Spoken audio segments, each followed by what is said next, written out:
जय हिंद दोस्तों, एसएससी रामानुज में आपका स्वागत है। इलाहाबाद हाई कोर्ट ने अपना 3,306 पदों पर नोटिफिकेशन निकाल दिया है, जिसमें वैकेंसी रहने वाली हैं stenographer, junior assistant, paid apprentice, driver, tubewell operator, process server, orderly, peon, sweeper, इन सभी की वैकेंसी होने वाली हैं ये। तो देखते हैं इसकी इम्पोर्टेंट डेट कौन कौन सी हैं, एप्लीकेशन कब से स्टार्ट हो रहे हैं, लास्ट डेट क्या है, एग्ज़ाम फीस क्या रहने वाली है, पेपर पैटर्न क्या होने वाला है, पूरा जानेंगे ब्रीफ में। एप्लीकेशन बिगिन हो रहे हैं इसके 4 अक्टूबर से स्टार्ट हो जाएंगे। लास्ट डेट है वो है 24 अक्टूबर। लास्ट डेट से पहले पहले आपको 15/10 तक भर देने हैं। उसके बाद जो एप्लीकेशन फ़ी रहने वाली है वो स्टेनोग्राफर के लिए जनरल ओबीसी में 950 रुपये, ईडब्ल्यूएस कैटेगरी के लिए 850, एससी और ST 750, junior assistant, paid apprentice और ड्राइवर इनकी fees general OBC 850, EWS 750, SC ST 650 और ग्रुप डी के लिए जनरल ओबीसी में 800 रुपये, ईडब्ल्यूएस में 700, एससी एसटी में 600 रुपये। फीस का मोड ऑफ पेमेंट है वो रहने वाला है ऑनलाइन। एज लिमिट क्या है? मिनिमम एज 18 साल, मैक्सिमम एज 40 साल और इसमें कुछ पोस्ट के लिए एज रिलैक्सेशन भी दिया गया है। अब सबसे पहले देखते हैं स्टेनोग्राफर। स्टेनोग्राफर 2 तरह के स्टेनोग्राफर की भर्ती है, हिंदी और स्टेनोग्राफर इंग्लिश। इसमें क्वालिफिकेशन क्या होनी चाहिए? बैचलर डिग्री, शॉर्ट हैंड आनी चाहिए आपको, स्टेनोग्राफर शॉर्ट हैंड आनी चाहिए और CCC सर्टिफिकेट होना चाहिए।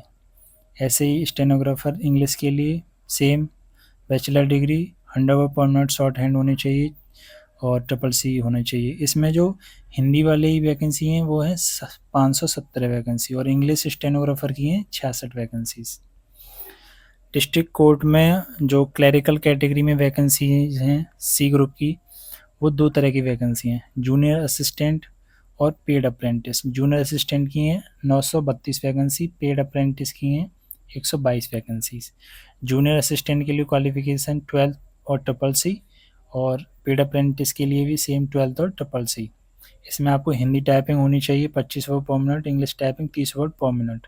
ऐसे ही पेड अप्रेंटिस में हिंदी 25 वर्ड पर मिनट और इंग्लिश 30 वर्ड पर मिनट रहने वाली है इसमें।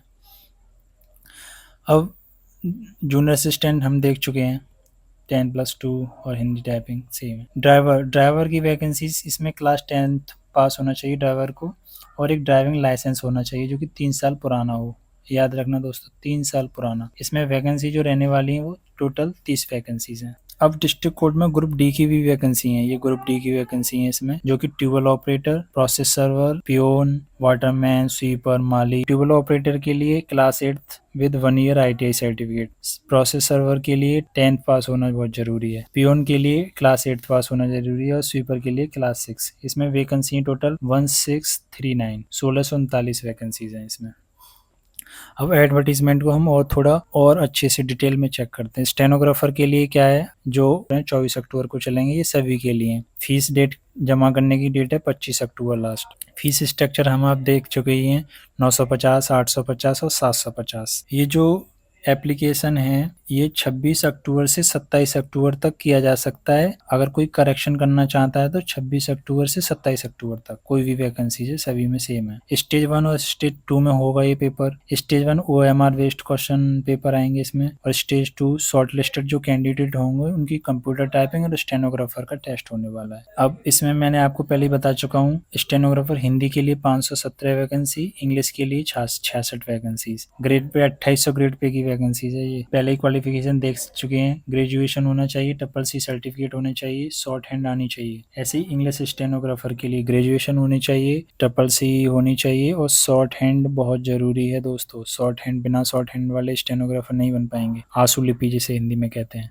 ये सिलेबस दे रखा है पेपर 1 का, जो स्टेज 1 है उसका सिलेबस दे रखा है। 90 मिनट में पेपर करना है, 100 क्वेश्चन आएंगे, 100 नंबर। हिंदी आनी है, इंग्लिश आनी है, जनरल स्टडीज और मैथ। स्टेज 2 में हिंदी और इंग्लिश की टाइपिंग टेस्ट होगा, जिसमें 25 वर्ड पर मिनट हिंदी में, 30 वर्ड पर मिनट इंग्लिश में आपको टाइप करने हैं। स्टेज 2 में शॉर्ट हैंड का पेपर होगा स्टेनोग्राफर के लिए, हिंदी शॉर्ट हैंड और इंग्लिश शॉर्ट हैंड का। हिंदी में 80 वर्ड पर मिनट होने चाहिए और इंग्लिश में 100 वर्ड पर मिनट। आप सभी को पता है there shall be no negative marking, कोई भी नेगेटिव मार्किंग नहीं रहने वाली है इनकरेक्ट आंसर के लिए, चाहे वो स्टेनोग्राफर हो, क्लरिकल कैडर की ग्रुप सी की वैकेंसी हो या ड्राइवर की वैकेंसी हो, किसी में भी कोई नेगेटिव मार्किंग नहीं रहने वाली। क्वेश्चन पेपर जो होगा वो इंग्लिश और हिंदी दोनों में आएगा, लेकिन अगर किसी भी तरह का कोई भी पेपर में किसी भी तरह की एरर मिलती है, डिस्क्रिपेंसीज मिलती है, तो उसमें जो कंसिडरेशन होगा वो केवल इंग्लिश वर्जन का होने वाला है। स्टेज सेकंड पार्ट ए और पार्ट बी में डिवाइडेड है, जिसमें पार्ट ए में आपकी टाइपिंग होने वाली है और पार्ट बी में आपको शॉर्ट हैंड होने वाला है। इंग्लिश टाइपिंग के लिए, इंग्लिश टाइपिंग में मैंने आपको बताया था स्टेज 1 में, जैसा कि मैं पहले बता चुका हूँ, स्टेज 1 में कोई नेगेटिव मार्किंग नहीं है, लेकिन स्टेज 2 में नेगेटिव मार्किंग है, जो कि टाइपिंग का टेस्ट होने वाला है स्टेज 2 में, तो वहाँ नेगेटिव मार्किंग होगी प्रत्येक मिस्टेक के लिए। अगर आपकी एक मिस्टेक है तो 0.0833 मार्क्स कट कर दिए जाएंगे। ऐसे ही हिंदी टाइपिंग टेस्ट में भी सेम यही प्रोसेस होने वाली है। इंग्लिश स्टेनोग्राफर में भी आपको अगर आपने कोई भी एक गलती करते हैं तो 0.100 मार्क की आपके कम हो जाएंगे नंबर। ऐसे ही हिंदी स्टेनोग्राफर में भी आपके नंबर कम हो जाएंगे अगर आप कोई एरर करते हैं। केवल स्टेज 1 वाले टेस्ट में नेगेटिव मार्किंग नहीं है, लेकिन स्टेज सेकंड में नेगेटिव मार्किंग है स्टेनोग्राफर के लिए। अब कैटेगरी सी में देखते हैं क्लरिकल कैडर की जो वैकेंसीज हैं, जिसमें अब इसका मोड ऑफ एग्जामिनेशन स्टेज 1 और stage 2। Stage 1 OMR based question होगा और स्टेज 2 हिंदी और इंग्लिश की टाइपिंग होनी है। इसमें जूनियर असिस्टेंट और paid apprentice, junior assistant 932, paid apprentice 122, 2000 grade pay है इसका और इसका 1900 ग्रेड पे है। क्वालिफिकेशन देख चुके हैं, इंटरमीडिएट प्लस ट्रिपल सी और हिंदी और इंग्लिश की टाइपिंग, हिंदी में 25 वर्ड पर मिनट और इंग्लिश में 30 वर्ड पर मिनट, सेम ऐसे इसमें भी यही है। उसके बाद सिलेबस देख लेते हैं। रिटन एग्जामिनेशन होगा 90 मिनट में, 100 नंबर मिलेंगे और क्वेश्चन है 100। इंग्लिश, हिंदी, जनरल स्टडीज और मैथमेटिक्स, ये पेपर का सिलेबस होने वाला है। स्टेज सेकंड में हिंदी और इंग्लिश की टाइपिंग रहने वाली है 25-25 नंबर की, हिंदी में 25 वर्ड पर मिनट और हिंदी में इंग्लिश में 30 वर्ड पर मिनट। रिटन टेस्ट होगा, OMR पेपर आएगा आपका, कोई भी नेगेटिव मार्किंग नहीं है, लेकिन टाइपिंग में नेगेटिव मार्किंग रहने वाली है। एक मिस्टेक के लिए 0.0883 नंबर कटेंगे। ऐसे ही हिंदी की टाइपिंग में अगर मिस्टेक करते हैं तो 0.100 नंबर आपके कट जाएंगे। क्वेश्चन पेपर स्टेज 1 इंग्लिश और हिंदी दोनों में रहेगा, पहले ही हम देख चुके हैं। इंग्लिश वर्जन को कंसिडर किया जाएगा। क्वेश्चन पेपर इसमें दे रखा है area related to all of the level mentioned, जो 12th लेवल मेंशन्ड है तो उस लेवल का पेपर रहने वाला है आपका, ठीक है। टाइपिंग टेस्ट हम देख चुके हैं पहले ही। उसके बाद जो सिलेक्शन प्रोसीजर है, इसमें हम स्टेज 1 में रिटन एग्जामिनेशन होगा, देख चुके हैं हम। उसके बाद जो टाइपिंग टेस्ट के लिए किसको बुलाया जाएगा, जो शॉर्ट लिस्टेड कैंडिडेट होंगे उनको सेकंड स्टेज में टाइपिंग टेस्ट के लिए बुलाया जाएगा। इंटरव्यू नहीं है इसमें, ठीक है, कोई भी इंटरव्यू नहीं होने वाला है।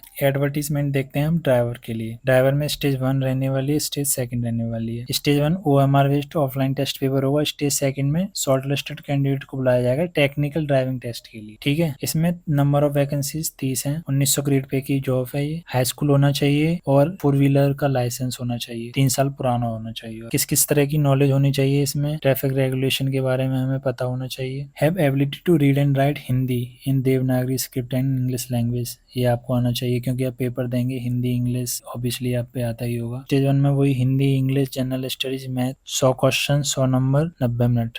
स्टेज सेकंड का जो टेक्निकल ड्राइविंग टेस्ट पेपर होगा, उसमें टेक्निकल ड्राइविंग टेस्ट होना है, जितने भी स्टेज 1 में कैंडिडेट सेलेक्टेड होंगे उनका होगा ये केवल, कोई भी नेगेटिव मार्किंग नहीं है। दोनों भाषाओं में पेपर रहने वाला है, केवल इंग्लिश वर्जन को कंसीडर किया जाएगा। जो लेवल है एग्जाम का उसी लेवल से क्वेश्चन आपको पूछे जाएंगे, ठीक है। स्टेज 1 स्टेज 2 हम पहले ही देख चुके हैं क्या रहने वाला है। स्टेज 1 में आपका पेपर होने वाला है, स्टेज सेकंड में टेक्निकल ड्राइविंग टेस्ट होगा। इसमें on the basis of performance in stage 1, जो स्टेज 1 के जो आपके वो होंगे उस हिसाब से शॉर्ट लिस्टेड कैंडिडेट को बुलाया जाएगा। Stage second technical driving test examination 2 stage होंगी, टेस्ट ए और टेस्ट बी, ठीक है। इसमें टेस्ट ए और टेस्ट भी होंगे। टेस्ट ए रिटन एग्जामिनेशन है स्टेज 1 और stage second technical driving test होने वाला है। इसमें कोई भी इंटरव्यू नहीं है, पेपर में है नहीं है, किसी भी वैकेंसीज के लिए कोई भी इंटरव्यू नहीं है। अब आते हैं ग्रुप डी की वैकेंसीज पे। इसमें क्या होने वाला है, इसमें स्टेज 1 होगा पेपर, ऑफलाइन पेपर होगा। स्टेज सेकंड में भी शॉर्ट लिस्टेड जो कैंडिडेट होंगे उनको फिर से पेपर देना पड़ेगा, जिसमें पहले पेपर में जनरल स्टडी इंग्लिश मैथ और हिंदी आएगी, दूसरे पेपर में भी GS इंग्लिश मैथ और हिंदी आएगी। इनके दो रिटन एग्जामिनेशन होने वाले हैं। ट्यूबवेल ऑपरेटर हम देख चुके हैं पहले ही, हाई स्कूल होना चाहिए और ITI डिप्लोमा होना चाहिए ट्यूबवेल ऑपरेटर के पास। प्रोसेस सर्वर के लिए हाई स्कूल होना चाहिए, पियोन के लिए क्लास 8th होना चाहिए, वाटरमैन, माली, चौकीदार इन सब के लिए 8th क्लास पास होना चाहिए, स्वीपर के लिए क्लास 6 पास होना चाहिए। ठीक है, 2 स्टेज में पेपर होगा, written examination stage 1, written examination stage 2। Syllabus वही है, Hindi, English, general history, math, और दूसरा पेपर होगा उसमें भी वही आने वाला है, ये भी 100 नंबर का होगा, ये भी 100 नंबर का होगा। कोई भी नेगेटिव मार्किंग नहीं है, दोनों भाषाओं में पेपर रहने वाला है। इंग्लिश वर्जन को कंसीडर किया जाएगा किसी भी कंडीशन में, और जो आपका क्वालिफिकेशन लेवल है उसी क्वालिफिकेशन से आपके क्वेश्चन पूछे जाएंगे। सिलेक्शन प्रोसेस स्टेज 1 और स्टेज 2 का जो रिटन एग्जामिनेशन है उनके नंबर्स पे होने वाला है इसमें। ठीक है, तो हम ये सारी चीज़ें देख चुके हैं कि किस तरह से इसमें प्रोसेस होने वाली है, और मैं एक इसके रिगार्डिंग एक नया वीडियो लेके आऊँगा जिसमें मैं आपको बताऊँगा कि मैं खुद रिटन क्वालिफाई होने के बाद भी फाइनल सिलेक्शन से क्यों बाहर हो गया, मैं फाइनल सिलेक्शन क्यों नहीं ले पाया, जबकि मेरे रिटन में काफ़ी अच्छे नंबर थे लेकिन मैं फाइनल सेलेक्टेड नहीं हूँ। मैंने क्या गलती की, आप कैसे उस गलती से बच सकते हैं, मैं आपको बताऊँगा अगले वीडियो में। तब तक के लिए धन्यवाद, और please do subscribe SSC Ramanuj. Thank you very much.